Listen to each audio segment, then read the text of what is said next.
Revolution with Jeff Lorriman, Kazzer. We got ourselves a pickup, buddy. Long weekend, party time. These two guys.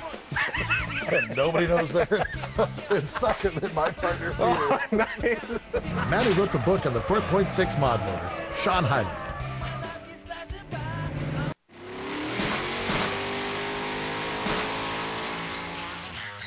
This portion of Sports Car Revolution is brought to you by APR and Stasis Engineering, racing to make your Audi better. Dunnville Autodrome at this stage of its life makes for almost like a Walter Mitty-esque place to do this. This is an airplane hangar. This was built just before World War II. Hasn't been improved really since then. In fact, on this site was a turkey barn. But the road out there is what we care about. It makes for a great test track. Now, we've been through software, we've been through injectors. What we're going to do now is add an exhaust. Now, an exhaust is mandatory for the street guys to let everybody know they're serious. Normally, it looks like a juice can with a chrome tip on it.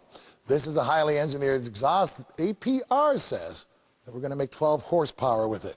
Let's just see how that works out. All APR exhaust systems are designed around a couple things. We're looking for the function of power, and we're looking for reliability. All the systems are T304 stainless steel. We use mandrel bending on every one of them. We also use CNC hangers, so the exhaust does not wiggle or move once it's installed in the car. It comes with a lifetime warranty, so if it ever has a defect or rust or anything like that, we will replace it, or if there's a problem. And the horsepower gains are obviously there. One thing to remember, all turbo cars respond much better to exhaust systems than normally aspirated cars. So 12, 15 horsepower, or more on some cars is not unheard of. For this system, like all the other systems, we're going to quantify it by use of Stack and Colin Harmer. Now, when we see Colin Harmer at the racetrack, he's normally running between 18, 20 teams. He's not a guy who can stand around and talk much. We have his undivided attention for a week, and finally, we're going to get inside his head and find out what all the doodads and all that data on his screen actually do. Well, you know, when we're working with pro racing, it's not uncommon to be logging 10, 20, 30 channels of information at a time. But really what it boils down to is 4 fundamental things will give us as much information as we can possibly use here.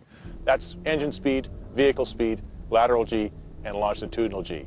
Those 4 components, when we look at them all, will give us a really clear indication of what these changes that we're making to the car are and how they behave. So by laying over different parts of that information on the track, we can see how the car accelerates, decelerates, see how it turns in, see what the exit speed's like. And like all things with racing and data, the data's not everything. What we have to do is go back and talk to the driver, have a look at the information we've gathered, and make sure that what we're seeing is what's actually going on. One of the biggest changes that you can make in the way the car behaves is actually with the driver, and data is absolutely the best tool for analyzing that. And it's amazing now with the cost and improvements of both the computer you have at home or in your laptop and what you can put in the car, you can find time a lot quicker with data systems sometimes than with adding extra componentry to the vehicle. So again, back out to the track in the A4. The same mods as before, the increased fuel injector and the computer program change. Strong at the bottom end, stronger at the top end. Now there's an APR exhaust on, which they tell me is going to improve it again.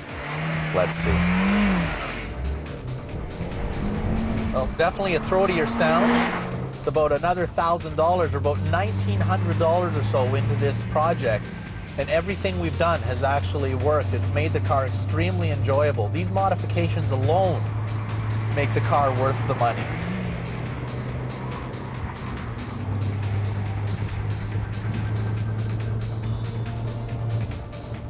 Beautiful stainless exhaust, uses the original factory hardware, all CNC machined the mounting bracket so that it fits exactly. It is adjustable so that it fits into the stock location.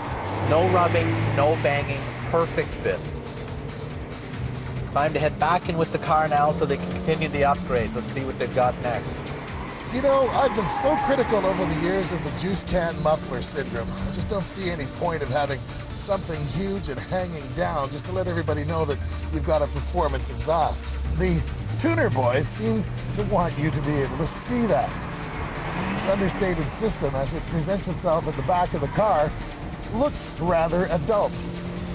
And the sound, well, you can hear it for yourself, doesn't change all that much at all in the cockpit. It does sound a little throatier and a little boomier outside the car. And that's a function of lack of restriction. You can definitely tell this is a turbo car when it drives by.